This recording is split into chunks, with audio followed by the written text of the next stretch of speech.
Office Wife.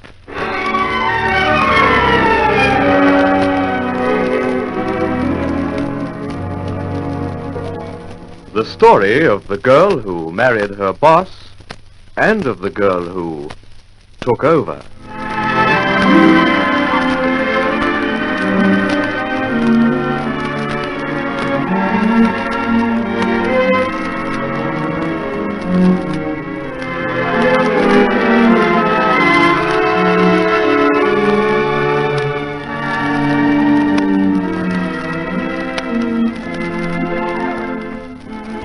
Jeff Pilgrim is here to commence another chapter of Office Wife.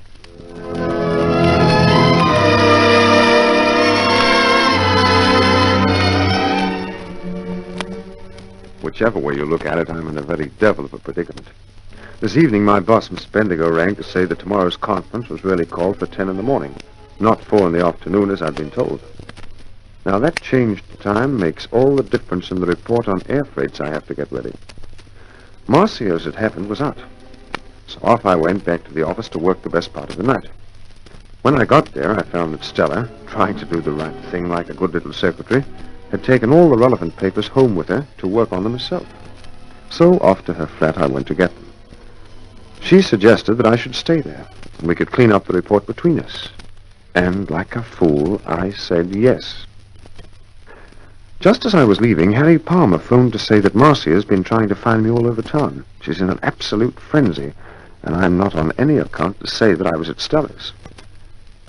Now I ask you, what's a chap to do? Is that you, Jeff? Oh, yes, darling. Have you been? Jeff, look at the time. It's nearly 1. I've been ringing all over town for you. Where were you? Well, you see, I had to go back to the office soon after your Uncle Trester phoned me. Tomorrow's conference is for 10, and he rang to tell me... I know all that. But if you went to the office, why didn't you answer the telephone? I rang twice. Benny Puller's been after you all night. Benny Puller? Yes, about the conference. Remember? Oh, well, it'll have to wait till the morning now. I can't drag him out of bed this hour of night. You still haven't told me why you didn't answer the phone. Well, hang it all, Marcia. I didn't hear it, that's all. Have you been working on the report thing all the time? Definitely. Working hard, too. All the time? Every minute, darling. And it's still not quite finished. Oh, look here, calm down, will you? I'm home now, aren't I? How's Melody Parson? Oh, she's all right. I suppose I'm being silly, but you've never been out all night like this before. I mean, I've always known where you were. I know. I should have left you a note. You didn't get Stella to come to the office and help, did you? I thought of it, but it was too late.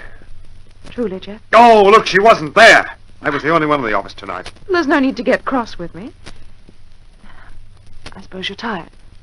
Oh, yes, I am a bit. Then jump into your pajamas while I make some tea. Would you like a sandwich or anything? No, thanks, darling. Just tea. Oh, chair. I'm so glad you're home, dear. I didn't give you much of a reception, did I? But I was so worried. Yeah, it's all right, Pet. Run along and make that tea. I'll only be a minute. I didn't picture any actual lies. But I couldn't possibly say I'd been with Stella all night. Oh, I'll tell her the truth in a couple of days, when she's in a more receptive frame of mind.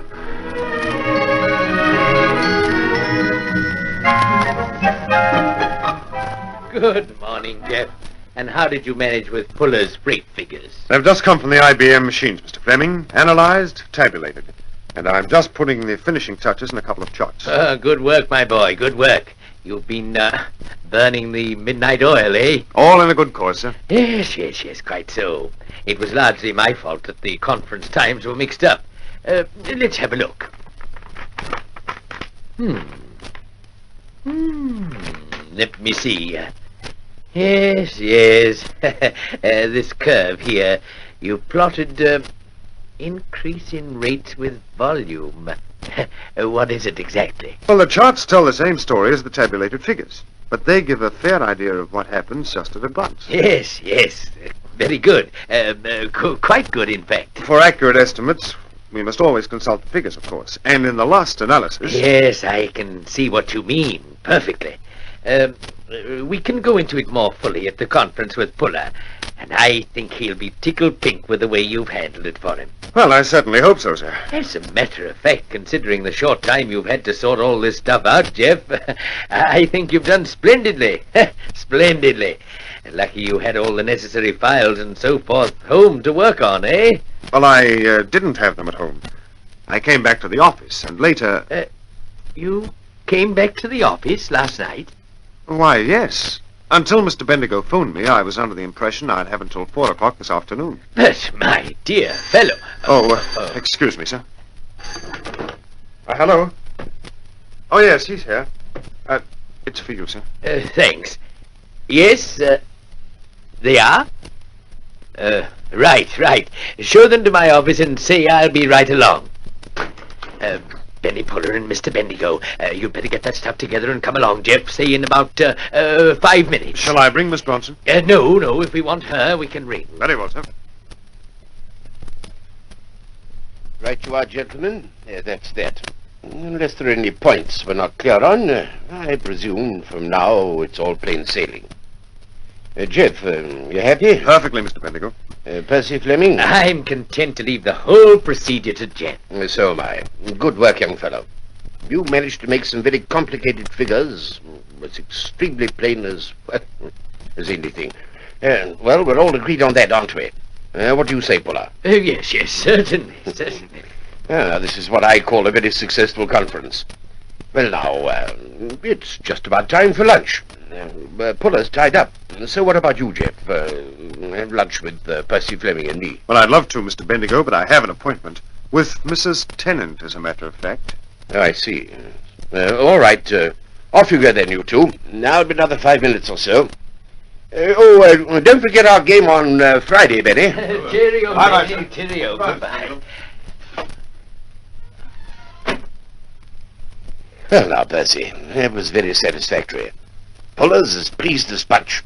Jeff did very well, didn't he? Oh, yes, very well indeed. That's why I can't understand his telling lies about it. What's that? Pilgrim telling lies? Yes, the chap distinctly told me he worked on Puller's report at the office last night. But I was here from 8:30 till close on 10 o'clock, and there wasn't any sign of him. Well, I'll be hanged. Are you sure? I couldn't be mistaken. Jeff Pilgrim wasn't in this office while I was here. I'll stake my life on that. He must have compiled all that enormous chart affair somewhere. Of course he did, at his home. But why lie about it? But that's just where he wasn't. I happen to know he was out last night. I had my niece on the phone, after him twice. That's odd. Deuced odd. Still, so long as the work was done, I don't suppose it's any business of ours where he did it. Maybe so, maybe not. But why has he found it necessary to tell lies?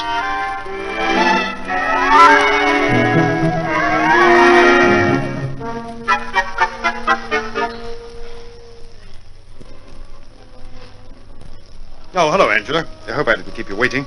Do you want a drink, or shall we go to our table right away? I want a drink, but we'll go to our table right away. Oh, I loathe the perpetual crush in this place. The next time we eat together, then, I'll take you to a hamburger stand. Gee, thanks.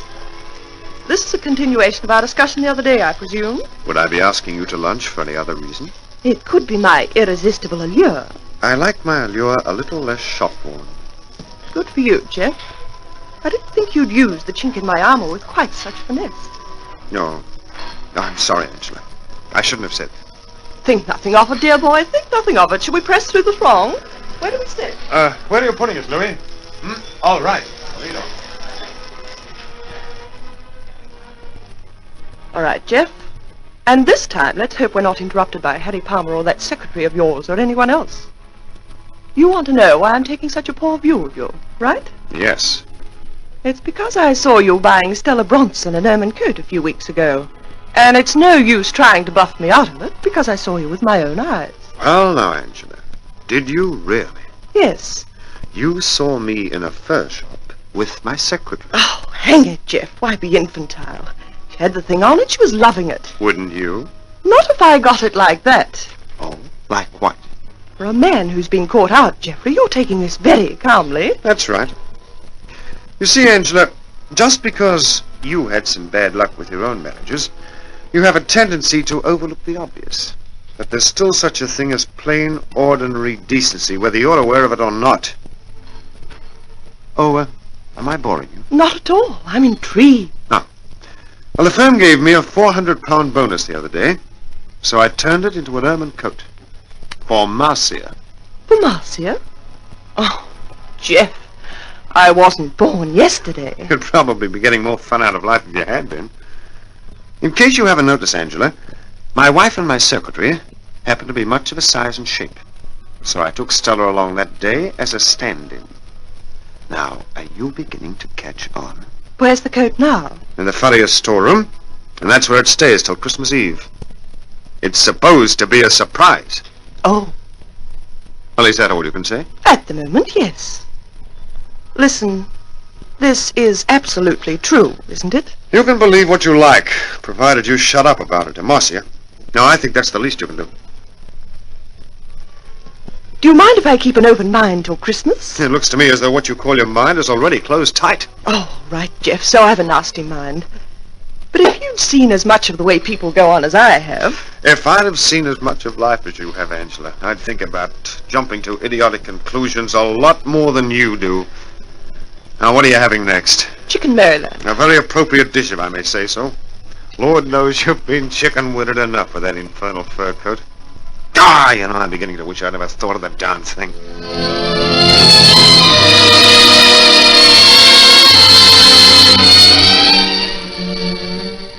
It's all very well for you to sit there acting superior, Jeff, darling. But just suppose you knew I'd caught on about that ermine coat. You could have explained to your girlfriend or secretary or whatever she is and taken it back. What was there to stop you from doing that? Oh, and then pitching me your little Red Riding Hood story about keeping it for Marcia and Christmas. I could be wrong, but I could be right. So for a while, little Angela's going to keep her ear to the ground, as close as it'll go.